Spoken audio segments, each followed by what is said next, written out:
శివమహాపురాణంలో శతరుద్ర సంహితలో 9th చాప్టర్లో 19th శ్లోకాల నుంచి. కాలభైరుడు ముల్లోకాలు సంచరిస్తూ అన్ని తీర్థాలు తిరిగిన తర్వాత వైకుంఠానికి ఆ విష్ణు యొక్క సాన్నిధ్యానికి వస్తున్నాడు. ఆయన వస్తున్న రాకను చూసి పులకించిపోయిన ఆ విష్ణు లక్ష్మీదేవికి వర్ణిస్తూ చెప్తున్నారంటే, ఎవరైతే దర్శన భాగ్యం లభిస్తుందో ఇంకా దాని ద్వారా అంతకన్నా ఇంకా మనకి గొప్పది ఇంకొకటి లేదంటే ఈ జన్మ సార్థకము, మనం ధన్యులైపోయాము అని చెప్పి నా నేత్రాలు కూడా ధన్యత పొందాయంటే చూడదగినది చూడగలిగే అవకాశం లభించటము, కోరుకున్నా లభించలేనిది కోరుకోకుండానే మనకి నిజంగా లభించటం అన్నది చాలా అదృష్టము అన్న భావనలో చెప్పాడు. దేవత్వాధాశుభం కించిత్ దేవలోకే న విద్యతే దృష్ట్వాపి సర్వే దేవేషాం యన్ముక్తిం న లభామహే. దేవదేవేశుడైన ఆ మహేశ్వరుడు దర్శన మాత్రంతో మనకి ముక్తి లభిస్తుంది. అలా ఆయన దర్శనం లభించి కూడా ముక్తి లభించలేదంటే దేవలోకంలో దేవతలుగా ఉండి కూడా అంతకన్నా అశుభమైనది ఇంకొకటి లేదు. దర్శనం లభించటమే దుర్లభం. దర్శనం లభించినంతటితోనే మనకి ఏమవుతుంది అంటే ముక్తి లభిస్తుంది అని అర్థం. పరమపదము స్మరించినంత దర్శించినంత మాత్రాన. అలాంటిది ఇవి దర్శించినా సరే మనకు అది కలగలేదంటే అంతకన్నా అశుభమైనది ఇంకొకటి లేదు అని. నందీశ్వర ఉవాచ ఏవముక్త్వా హృషీకేశః సంప్రహష్టా తనురూపః ప్రణిపత్య మహాదేవామిదమాహ వృషధ్వజం. ఆ నందీశ్వరుడు మళ్ళీ అంటే ఏదైతే విష్ణు లక్ష్మితో ఇలా అంతా వర్ణించి చెప్పాడు, చెప్పిన తర్వాత ఆయన పులకించిపోయాడు. రోమాంచితమై శరీరం అంతా కూడా పులకన భావంతో ఉండి వృషధ్వజ వాహనం కలిగిన పరమేశ్వరుడి రాకతో ఆయనకి నమస్కరిస్తూ మళ్ళీ ఇలా చెప్తున్నాడు ఆయనతో. విష్ణు ఉవాచ కిమిదం దేవదేవేన సర్వజ్ఞేన త్వయా విభో క్రియతే జగతాం దాత్ర సర్వపాపహర అవ్యయ. ఆ విష్ణు మళ్ళీ ఆ భైరవుడితో ఇలా చెప్తున్నాడు, ఓ విభు, సర్వ పాపాల్ని హరించేవాడివి, సర్వజ్ఞుడివి, సర్వం తెలిసిన వాడివి, అవ్యయుడివి. ఈ సంసారాన్ని అన్నీ కూడా ధరిస్తున్నవాడివి నువ్వు, భరిస్తున్నవాడివి నువ్వు, ఆధారమైన వాడివి నువ్వు. ఇక్కడికి రాకకి అంటే ఏదైతే తను సంచరిస్తూ వచ్చాడు అక్కడికి. క్రీడేయం తవ దేవేశ త్రిలోచన మహామతి కిం కారణం విరూపాక్ష చేష్టితం తే స్మరార్ధన. ఓ దేవేశ, త్రిలోచనధారి, ఓ మహేశ్వర, ఈ లీలలు ఏంటి అంటే ఏదైతే ఇక్కడ సర్వ దుఃఖాన్ని నశింపజేసేవాడు, మోక్షాన్ని ఇవ్వగలిగినవాడు, సర్వానికి ఆధారమైనవాడు, సుఖాలు ప్రసాదించేవాడు, అన్నిటినీ ధరిస్తున్నవాడు, అన్నిటికీ సర్వంతర్యామిగా ఉన్నది తానే, అంతరంగా ఉన్నది తానే, బాహ్యంగా ఉన్నది తానే, అన్నిటిలో ఉన్నది తానే, అన్నిటికీ పరమంగా ఉన్నది కూడా తానే. ఇప్పుడు లీలగా ఏం చేస్తున్నాడు ఆయనే? ఆ బ్రహ్మహత్యాది పాతకాలు తొలగించుకోవడానికి భిక్షాటంతో ఇలా త్రిలోకాలు కూడా సంచరిస్తున్నట్టుగా చెప్తున్నారు. అందుకుని ఇది ఎలా కుదురుతుంది, ఇది ఎలా సాధ్యం, ఇది మాయ కారణంగా కదా ఇలా అనిపిస్తుంది. ఇవన్నీ లీలా విశారదుడైన పరమేశ్వరుడు చేసే లీలలు.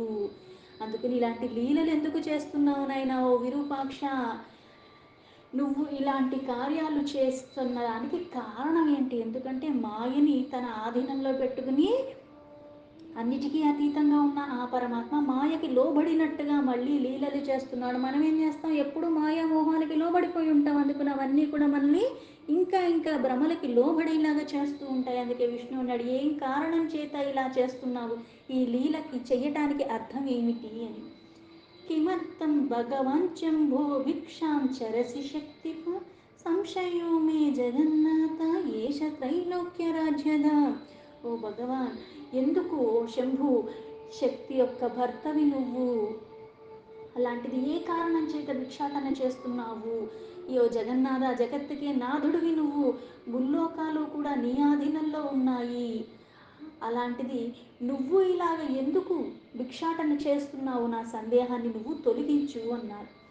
నందీశ్వర ఉవాచ ఏవముక్తస్తతః శంభుర్విష్ణునా భైరవో హరః ప్రత్యువాచ భూతోతిః సా విష్ణుం హి విహసన్ ప్రభుః. నందీశ్వరుడు మళ్ళీ ఇలా చెప్తున్నాడు. విష్ణువు ఎప్పుడైతే ఆ భైరవుణ్ణి ఇలా కాలభైరవుణ్ణి అడిగాడో, ఇలా శివరూపంలో ఉన్న భైరవుడితో విష్ణువు మాట్లాడినప్పుడు ఆ లీలా విశారదుడైన పరమేశ్వరుడు తానే ఇక్కడ భైరవ రూపంలో ఉన్నాడు. అందుకని నవ్వుతూ ఆ భైరవుడు విష్ణుకి సమాధానం చెప్తున్నాడు. భైరవ ఉవాచ బ్రాహ్మణస్తు శిరశ్చిన్న మంగళాయాగ్ర నఖేనః తదహం ప్రతిహంతుం హి చరామ్యేతత్ వ్రతం శుభం.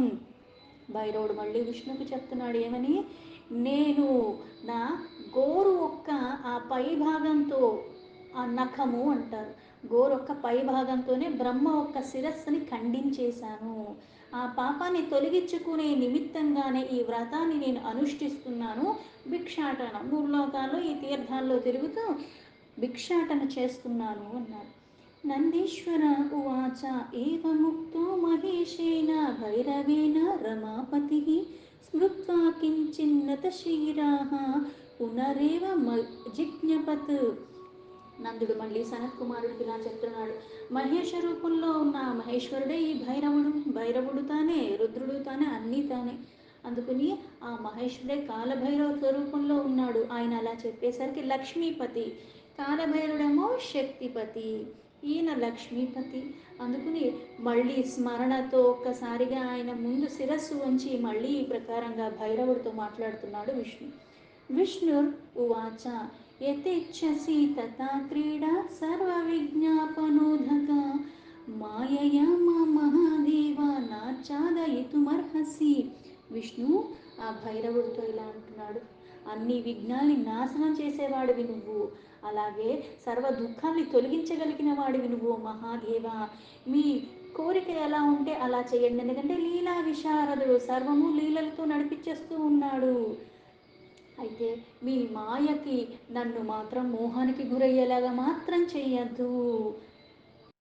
నాభికమలకోశాత్తు కోటీశः కమలాసనాः కల్పే కల్పే పురా ఆం సత్వా నియోగబాలద్విభూ.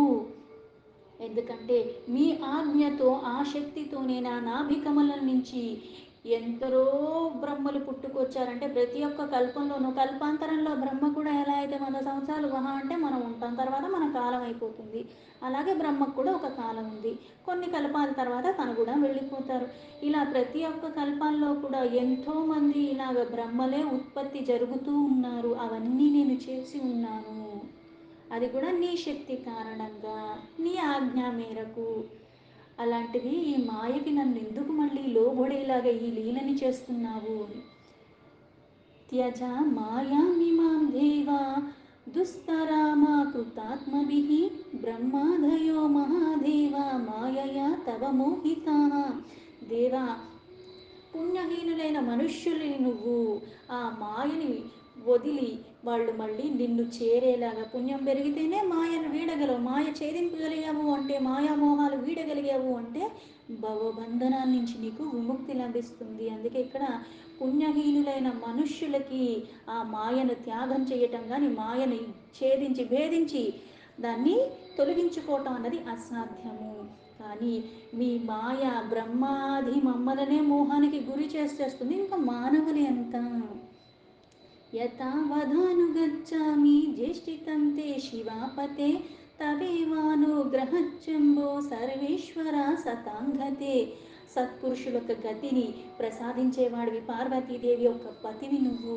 అందుకే శంభు సర్వేశ్వర, నీ కృపతో సమస్త చేష్టలు కూడా అన్నీ నేను గ్రహించగలను. సంహారకాలే సంప్రాప్తే సదేవాన్ నిఖిలాన్ మునీన్ లోకాన్ వర్ణాశ్రమవతో హరిష్యసి యదాహర.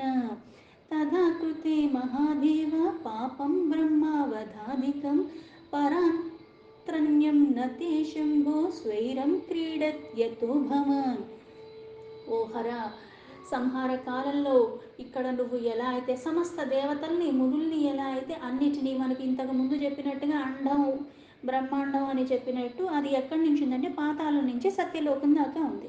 ఈ ప్రళయకాలం వచ్చినప్పుడు ఏమవుతుందంటే ఈ సమస్తము లయం అయిపోతుంది. అన్ని లోకాలు, అందరూ దేవతలు అందరూ కూడా. అందుకే సమస్త దేవతలు మునులు కూడా వర్ణాశ్రమాలు ఎవరున్నా, ఏ ఆశ్రమంలో ఉన్నా సరే అంతా సమేతంగా అలా లయమైపోతూ ఉంటాయి. అలాంటివి ఇవన్నీ చేసే వాళ్ళకి బ్రహ్మహత్య ఇట్లాంటి పాపాలు ఎలా తగులుకుంటాయి? అన్నిటికీ పరంగా ఉన్నవాడివి ఎలా అయితే ఇప్పుడు మనలో అంతరంగికంగా ఉన్నాడు, నేను చేసే పనులకి నేను ఆలోచించే విధానానికి దేనికి కూడా సాక్షిగా ఉన్నాడు, కానీ ఇవేవి అతనికి అంటట్లేదు. ఆ పరమాత్మకి ఆత్మరూపంలో సర్వంతర్యామిగా ఉన్నాడు, సర్వవ్యాపిగా కూడా ఉన్నాడు ఆ పరమాత్మ. అందుకని ఈ పాపం మీకు ఎలా అంటుతుంది? అన్నిటికీ పరంగా ఉన్నవాడివి, స్వాతంత్రుడివి, లీలగా చేస్తున్నావు ఇదంతా కూడా, లీలా విశారదుడివి అని. అతీత బ్రాహ్మణం హస్తానాం రక్తకంఠే తవా భాసతే తథాప్యానుగత శంభో బ్రహ్మహత్య తవానగా. అంటే ఏదైతే పూర్వమే ఆ బ్రహ్మ యొక్క అన్ని ఆ మాలలు అంతా కూడా చేసుకున్నవాడివి, నిష్పాపివి నువ్వు. ఎందుకు? పరమాత్మ తత్వం ఏంటి అంటే నిరాకారకి పరమాత్మ సాకారంలో కనిపిస్తున్నంత మాత్రాన, వ్యక్తమవుతున్నంత మాత్రాన, ఆకారాన్ని తీసుకున్నంత మాత్రాన పరమాత్మ దానికి పరిమితి కాదు. అవ్యక్తంగా ఎప్పుడూ ఉంటూనే ఉన్నాడు, మార్పులు చేర్పులు లేకుండా. ఇలా బ్రహ్మ ఉత్పత్తికి కారణం నువ్వే, ఆ స్థితికి కారణం నువ్వే, అన్నిటికీ కారణం నువ్వే. అందుకే నువ్వు నిష్పాపివి ఓ పరమేశ్వర. మీకు ఎలా బ్రహ్మహత్యాది ఇవన్నీ అన్నీ మీకు తగులుతాయి, అవన్నీ తగిలే అవకాశమే లేదు. ఎందుకు? సృష్టించేది తానే, పోషించేది తానే, లయం చేసేది తానే. లయం చేస్తానంటే అందరిని తీసేస్తున్నట్టే కదా. ఇప్పుడు బ్రహ్మహత్య పాతకం ఎలా చుట్టుకుంటుంది? లయమే తను చేసినప్పుడు ఒకళ్ళని తీసినది పాపం పెద్దగా ఎందుకు ప్రాముఖ్యత వహిస్తుంది? సృష్టికి కారణం తానే, పోషణకి కారణం తానే, లయానికి కూడా కారణం తానే. అట్లాంటి వాళ్ళకి ఇవేవి తగలవు. అలాంటిది మీకు ఈ వెనకాల ఈ బ్రహ్మహత్యాది పాతకం ఎలా తగులుతుంది? ఇదంతా లీల, కనిపించేదంతా వాస్తవం కాదు. కృత్వాపి సుమహత్ పాపం యస్త్వాం స్మరతి మానవః ఆధారం జగతామీశ తస్య పాపం విలీయతే. అందుకని ఓ ఈశ్వర, అంటే ఏ మనుష్యులైతే మహాపాపాలు చేసి ఉన్నారో, నిన్ను అంటే జగత్తుకే ఆధారణమైన వాడు నిన్ను స్మరించినంత మాత్రం చేత వాళ్ళ పాపాలే తొలగిపోతాయి. అలాంటిది నీకెందుకు తగులుకుంది? అంటే అది తనకి తగులుకునేలాగా తానే అక్కడ ఉండి తానే ఇది చేసేందుకు మాయాతీత, గుణాతీత, సర్వాతీత అయిన పరమాత్మ. మళ్ళీ ఒకటి అక్కడ తగులుకున్నట్టుగా ఇంకోటి ఏదో ఉన్నట్టుగా కొన్ని క్రియలు చేస్తున్నట్టుగా కనిపిస్తున్నట్టుగా అనిపిస్తుంది, కానీ అది నిజము కాదు. మనం ప్రతిదానికి లోబడిపోతాం మోహాలకి, కొన్ని కొన్ని చేస్తున్నామంటే వాటికి మనం అలవాటు పడిపోతుంటాం. ఇక్కడ పరమాత్మ అన్నిటికీ అతీతంగా ఉన్నాడు, అది పరమసత్యం. యథా తమో నాతిష్ఠేత సానిధావంశుమాలినః తథైవ తవ యో భక్తః పాపం తస్య వ్రజేత్ క్షయం. ఎలా అయితే సూర్యుడి దగ్గరికి వెళితే వాళ్ళకి పాపాలన్నవి తొలగిపోతాయి. ఇప్పుడు సూర్యుడి దగ్గరికి వెళ్తే ఎలా అయితే పాపాలు తొలగిపోతాయి అంటే, సూర్య సమీపం అంటే వెలుగున్న దగ్గర చీకటి ఉండే అవకాశం లేదు. చీకటి ఉందంటే అక్కడ వెలుగు లేదని అర్థం. అజ్ఞానం ఉంది అంటే జ్ఞానం లేదు, జ్ఞానం ఉందంటే అజ్ఞానానికి తావు లేదు. అలాగే భక్తుల యొక్క భక్తి కారణంగా, భావన కారణంగా యథాశక్తి, యథాయోగ్యత క్రమేణా ఏం చేస్తాయి? పాపాలన్నీ నశించిపోయే స్థితికి వెళ్ళిపోతాం మనము. యచ్చింతయతి పుణ్యాత్మా తవ పాదాంబుజద్వయం బ్రహ్మహత్యా కృతమపి పాపం తస్య వ్రజేత్ క్షయం. తవ నామానురక్త వాగ్యస్య పుంసో జగత్పతి అప్యాద్రీకూటతులీతం నైనస్తమనుబాధతి. అందుకుని ఓ పుణ్యాత్మ, మీ రెండు అంటే ఆ చరణ కమనాల్ని స్మరించినంత మాత్రాన, అంటే ఇక్కడ భావనాయుక్తంగా. ఇప్పుడు నేను పుణ్యక్షేత్రాలకు తిరిగేస్తూ ఉంటాను, కానీ నాలో భక్తి లేదు, శ్రద్ధ లేదు. భక్తి శ్రద్ధ లేకపోయినా ఈ శరీరాన్ని ఆ క్షేత్రం దాకా తీసుకెళ్ళాను కాబట్టి దాని ప్రతిఫలం నాకు వస్తుంది. కానీ ఇక్కడ నాకు త్రికరణ శుద్ధిగా నేను అంత భక్తి భావనతో వెళ్ళని కారణంగా పూర్ణ ఫలితం అయితే నాకు రాదు. నాకు అంత శక్తి లేదు, అంత ఆర్థికంగా కానీ శారీరకంగా కానీ ఏ రకంగా నాకు వెళ్ళలేని పరిస్థితి. కానీ భావనాయుక్తంగా నేను ఉండి త్రికరణ శుద్ధిగా పరమాత్మను స్మరిస్తాను ఇంట్లోనే ఉండి. ఆ క్షేత్రానికి వెళ్ళాలని ఆ క్షేత్రం ఒక నామాన్ని ఉచ్చరిస్తున్నాను. అక్కడ పరమాత్మ చేసే లీలల గురించి వాటి గురించి నేను మననం చేస్తున్నాను అంతే. ఇలా చేసినంత మాత్రం చేత, స్మరణ చేసినంత మాత్రం చేత కూడా బ్రహ్మహత్యాది పాతకాలే నశించిపోతాయి. అంటే స్మరిస్తేనే తొలగిపోతున్నాయి పరమాత్మని. అలాంటిది జగత్తుకే నువ్వు మూలమైన వాడివి. ఏ మనుష్యుడొక్క ఆ వాక్కు అన్నది మీ నామాలతో ఉంటుందో, అంటే నువ్వు ఉచ్చరించేది ఆ పరమాత్మ నామము భక్తి భావనతో, పర్వత సమూహమంత పాపాలైనా సరే, జన్మ జన్మాంతరాల నుంచి ఉన్న పాపాలన్నా సరే అతన్ని బాధించలేవు. పరమాత్మన్ పరం ధామ స్వేచ్ఛాభిధృత విగ్రహ కుతూహలం తదీషేదం కృపణాధీన తేశ్వర. అందుకుని పరమాత్మ ఓ పరంధామ అంటే అందరికీ నువ్వు ఆధారం, అందరూ చేరాల్సింది నిన్ను, అందరూ ఆశ్రయించి ఉన్నది నిన్ను. నువ్వు మాత్రం స్వాతంత్రుడు, దేని మీద ఆధారపడి లేవు, నువ్వు నిరాధారవి నువ్వు. అలాగే నీ స్వచ్ఛందంగా నువ్వు సంకల్ప మాత్రంతో శరీరాన్ని ధరించి ఇలా లీలలు చేస్తున్నావు. భక్తుల ఆధీనంలో భక్తవాత్సలుడు కాబట్టి, పైగా వాళ్ళని ఉద్ధరించడానికి ఎప్పుడూ కుతూహలంగా ఉంటావు నువ్వు. భక్తుల కోసమే ఈ అవతారాల్ని కూడా ధరిస్తూ ఉన్నవాడివి నువ్వు. అథ ధన్యోస్మి దేవేశ ఎన్న పశ్యంతి యోగినః పశ్యామీతం జగన్మూర్తిం పరమేశ్వరం అవ్యయం. ఓ దేవేశ, నేను నిజంగా ఈరోజు ధన్యుణ్ణైపోయాను. ఎందుకంటే యోగిలు వీళ్ళందరూ కూడా ఎవరినైతే దర్శించాలని తహతహలాడిపోతూ ఉంటారో, జగత్తుకే మూలమైన వాడివి, అవ్యవుడైన ఈశ్వరుడివి, పరమేశ్వరుడివి, నీ దర్శనం నాకు లభించింది. అధామే పరమో లాభస్త్వద్య మే మంగళం పరం తం దృష్ట్వా మృతా తృప్తస్య తృణాం స్వర్గాపవర్గకం. ఈరోజు నేను అంటే నాకు ఇటువంటి వైభోగంతో కూడుకున్నది నాకు దర్శన లాభం లభించింది, దర్శన భాగ్యం లభించింది. అందుకని ఇది నాకు పరమ కళ్యాణకరమైనది. మిమ్మల్ని దర్శించినంత మాత్రం చేత ఇది దర్శన మాత్రంతో కూడా అమృతపానం చేసినంత తృప్తి నాకు కలుగుతూ ఉంది. అలాగే స్వర్గం మోక్షం ఇవంతో అన్నిటితో సమానంగా నాకు ఇది అనిపిస్తుంది దర్శన మాత్రం చేత. తతం వదతి గోవిందే విమలా పద్మయాతయా మనోరథావతి నామ భిక్షా పాత్రే సమర్పిత. ఆ గోవిందుడైన ఆ విష్ణువు ఈ ప్రకారంగా ఆయనతో మాట్లాడించబోత ఆయన ఒక భావనంతా కూడా వ్యక్తపరిచి ఆనందానికి లోబడిన కారణంగా ఆ మహాలక్ష్మితో అత్యంత నిర్మలమైన మనోరథాలుగా అక్కడ అటువంటి భిక్షను ఆ కాలభైరుడొక్క భిక్ష పాత్రలో వేశాడు. భిక్షాటనాయ దేవోపి నిరగత్పరయా ముధా అన్యత్రాపి మహాదేవో భైరవశ్చాత్త విగ్రహః. లీలతో ఆ భైరవ రూపాన్ని ధరించిన ఆ పరమేశ్వరుడు మళ్ళీ బ్రహ్మహత్యా పాతకాలు వచ్చినట్టుగా మళ్ళీ భిక్షాటంతో దాన్ని తొలగించుకునే ప్రయత్నం చేస్తున్నట్టుగా ఇదంతా లీల చేస్తున్నాడు. చాలా ప్రసన్నంగా భిక్షాటనకు వచ్చాడు, అక్కడ భిక్షాన్ని స్వీకరించాడు. చాలా మళ్ళీ అక్కడి నుంచి మళ్ళీ తన పయనాన్ని కొనసాగించాడు. దృష్ట్వానుయాయీనిం తాం తు సమూహయ జనార్దనః సంప్రాప్తయదా బ్రహ్మహత్యా విముచ్యాత్వా త్రిశూలినం. ఆ సమయంలో విష్ణు కూడా ఆయన వెనకాలే వెళ్తూ బ్రహ్మహత్యని అంటే బ్రహ్మహత్య పాతకం ఏదైతే ఈ భైరవుడు వెనకాల వెళ్తుందో దాన్ని పిలిచాడు. దానికి ప్రార్థన చేస్తూ ఇక్కడ ఈ త్రిశూలధారి అయిన భైరవుణ్ణి వదిలేసేయి అని బ్రహ్మహత్య పాతకానికి ఆ విష్ణు విన్నవించుకున్నాడు.